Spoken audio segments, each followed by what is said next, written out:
I'm Edie Lush, and I'm here inside the Hub Culture studio. It's Davos 2020. Really delighted that Jim Alkove has stopped by, Chief Trust Officer at Salesforce. Thanks very much for coming. Thank you for having me. Tell me, first of all, the scale of the issue that we face in terms of looking at this idea of what cybercrime could mean to the global economy. Well, I think we're looking at a situation where there's a potential economic impact of $5.2 trillion over the next 5 years. That's the size of France, Italy, and Spain's economy, almost combined. I mean, that's enormous. Why is it so big?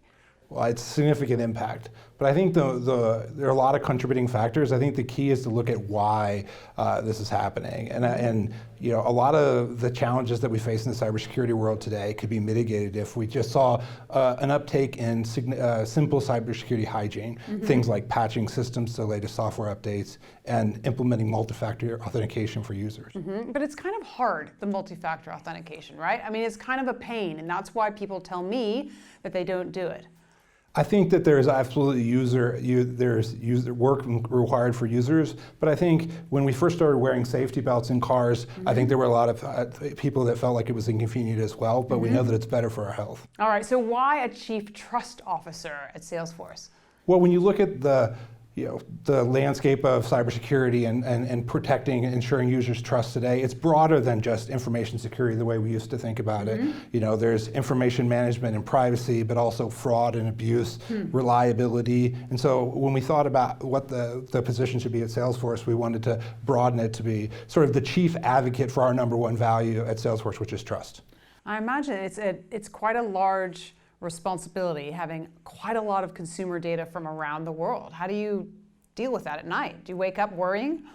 Well, I think that we don't see this as a single technical issue that needs to be solved. It's really something that affects all of us, and we see it as the entire company's job, the executive team, the board of directors, to ensure that we're earning our customers' trust every day. And so it's really a collaborative effort with the entirety of the company to ensure that we're doing the best thing for our customers every day. I think one of the other things that I've talked about in conversations with people at Davos this week is this idea that there's a digital skills shortage, and there's not enough people out there actually being trained to be able to deal with what cybersecurity and what ransomware presents. What do you make of that? Well, I think we're absolutely facing a cybersecurity skills shortage. The number is something like 3.5 million through worker shortage by 2021. And so, at Salesforce and in partnership with the World Economic Forum, we're looking at how we can democratize the cybersecurity skill set and bring a more innovative and diverse workforce into cybersecurity. I love it, because that is part of it, right? I've interviewed folks who've said it's too male and pale. I mean, I don't want to be offensive, but that is part of the problem within the programming world, right?